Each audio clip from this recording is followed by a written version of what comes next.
Okay, so we left off with we haven't found a proof, we haven't found a way to convince people that this is absolute principle of utility is the right tool to use.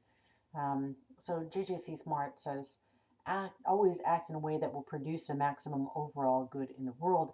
And JJC Smart and Bernard Williams, who I bring up later, um, both are contemporary philosophers who write a book called For and Against Utilitarianism. And Bernard Williams doesn't think much of it. JJC Smart tries to revamp it. He thinks it's just fine. He thinks it's a great theory, but needs to be revamped. So he reinterprets Kant's maxim to say, act only on that maxim which you as a humane and benevolent person would like to see established as a universal law. Your intentions are inconsequential as long as you get the desired consequence or state of affairs. Of course, this leads to dangerous ideas. My intention might be to kill someone, but miraculously they survive the shooting and they become a brain surgeon or somebody Nobel Peace Prize winner, and so it doesn't matter that I intended to kill them. I actually did something better for all of us. But JJC Smart he revamps this idea and he applies it to the principle of utility to make the ultimate ends admit of a proof, something that's lacking in Bentham and Mill's rendition. So again, we would look at it and say, yeah, I can see that. Act only on that maxim which you as a humane and benevolent person. Very similar to what Mill and Bentham are trying to say. So the overall good is that it benefits the whole world and not just the individual. Our idea, the psychological state that we are in is that we are egoists, and we can't be egoists forever. Through reason, we recognize that egoism only benefits us, but not very well, and utilitarianism benefits the world, and it asks me to do the most for everyone. It's a very demanding moral theory. It's neither completely altruistic nor self-interested, and we have to treat ourselves as one among many. This is hard. I don't think that many people like to think that they have to give up a portion of their salary to help other people out. This is a nice part of the theory, and it makes us consider our actions and what we should do with the abundance of goods we have and how we could possibly give them to others. This idea is that I am not living in a Hobbesian state of war, nor am I simply agreeing to the social contract.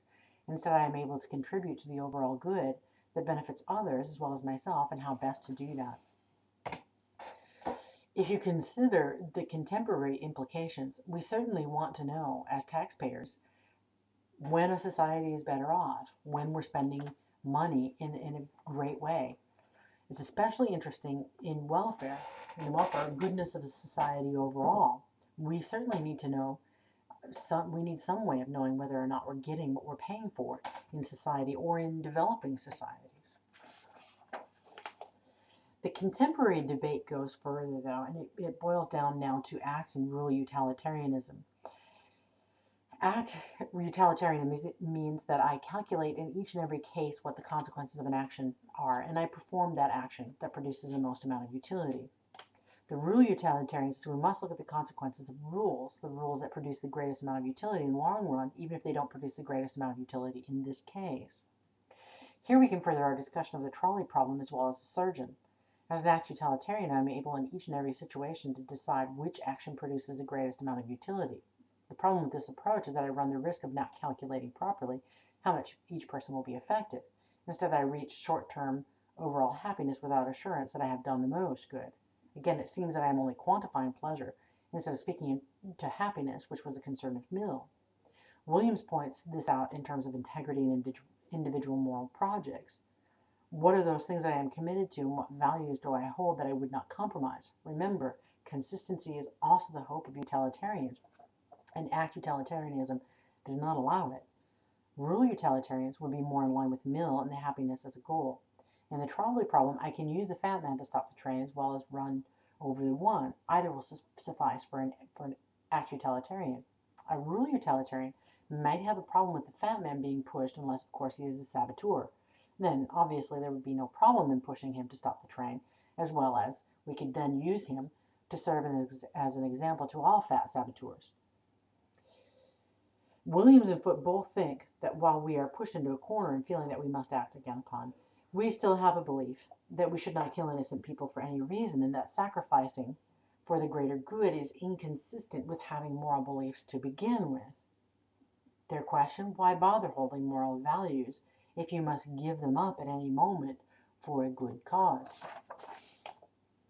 The criticisms of utilitarianism have been brought out really well by Bernard Williams, who says the responsibility becomes negative responsibility. I'll explain that in a second. Integrity, what about my moral projects? What about my beliefs? What about my intentions? We certainly seem to have those, and why do we not include them? Who calculates? Interestingly, we always seem to end up on the board.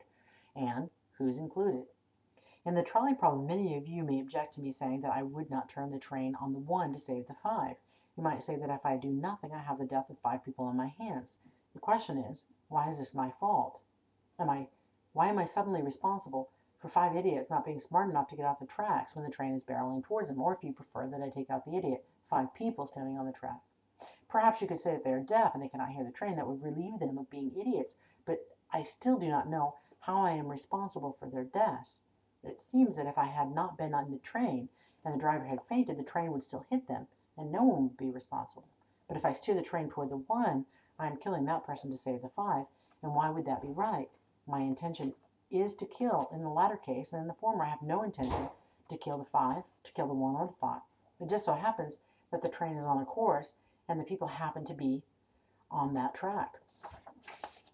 Williams says the choice is tough. Are we responsible for the 5 if we can't run over the 1? Are we responsible for the train killing the 5 if we can't turn the train onto the 1 or push the fat man? Moreover, are we responsible for the death of the 1? What do you think of the choices for individual, and what about personal responsibility? This leaves this wide open. Hopefully I've given you some stuff to think about, but the opposite, generally the trolley problem runs into we want to give a utilitarian type response, when actually if we really consider what we're doing, we certainly realize that all the choices seem to look the same. It's really just a utilitarian type choice. And do we need to think further than that? So that's it for utilitarianism. Enjoy the Minority Report.